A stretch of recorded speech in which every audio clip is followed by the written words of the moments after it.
ये जो खरीदी हम कर रहे हैं वो इतनी कम मात्रा में क्यों हो रही है? श्री अरविंद सावंत जी। धन्यवाद सभापति महोदय, अध्यक्ष महोदय।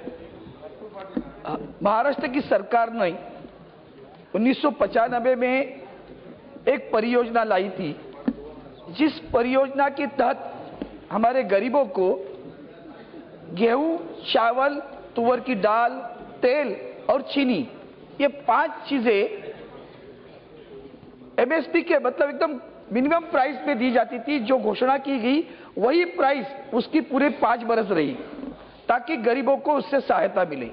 अब हम देख रहे हैं कि एक बात ऐसी ध्यान में आ रही कि गेहूं का उत्पादन और गेहूं की खरीदी अगर आप देखोगी तो 2012-13 में 948/82 गेहूं का उत्पादन लाख टन में हुआ और खरीदी की गई हमारी सरकार की यंत्रणा से 381/48 लाख टन खरीदी किया गया, 48 टन। अब ये इतना डिफरेंस, इतना जो फर्क उसमें आ रहा है। आज अभी 2016 में भी देखिए 865 टन के ऊपर हुआ, लिया हमने 280 टन। ये जो खरीदी हम कर रहे हैं वो इतनी कम मात्रा में क्यों हो रही है? और जो खरीदारी अच्छी अनाज की होती है वो रेशनिंग पे उपलब्ध नहीं होती। मैं माननीय मंत्री महोदय के आपके माध्यम से पूछना चाहता हूं कि लोगों को सही समय में वो मिले। प्रोक्योरमेंट नहीं होने के कारण क्या है? क्योंकि किसानों को उसके पैसे जो एमएसपी तय होती वो भी एक ही समय में दी नहीं जाती, उसमें भी कभी कभी हफ्ते लगा जाते हैं। तो क्या किसानों को एक ही समय में उसके पैसे अदा किए जाएंगे और गरीब जो ग्राहक हमारे हैं उनके लिए वो अच्छा अनाज उपलब्ध होगा? धन्यवाद सभापति महोदय। प्रश्न भी हमेशा शॉर्ट होना चाहिए तो उत्तर अपने आप शॉर्ट। अध्यक्ष जी, जैसा कि आपने कहा कि 3-4% जुड़ गए हैं। जहां तक खरीद का सवाल है तो धान और गेहूं हम खरीदते हैं और उसमें जितना भी किसान बेचना चाहे हम उसको खरीदते हैं, उसमें कहीं कोई जो है हम कोताही नहीं करते हैं।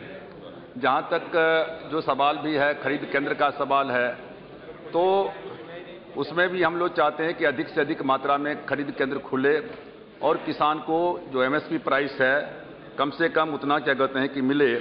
और जैसा कि हमने प्रश्न के जवाब में कहा है कि जो धान की खरीद है वो धान की खरीद अभी तक 428 लाख टन जो है हो चुका है और अभी और खरीदा जाएगा।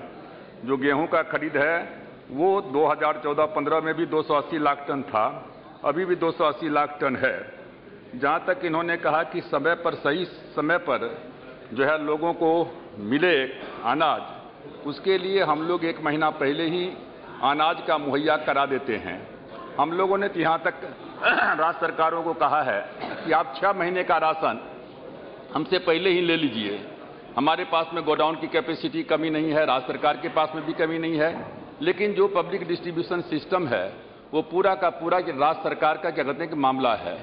जहाँ तक उसमें जो थोड़ी मतलब लॉसेस होते हैं या घपलाबाजी होता है या कहीं ब्लैक मार्केटिंग हो जाता है, इन सारी चीज़ों के लिए हम लोगों ने एंड टू एंड कंप्यूटराइजेशन और डिजिटाइजेशन का ये सारा का सारा कंप्यूटर के माध्यम से हमने किया है कि राशन कार्ड का जो है नाम कितना कौन लाभार्थी हैं सबका सूची जो है वेबसाइट के ऊपर में डाला जाना चाहिए।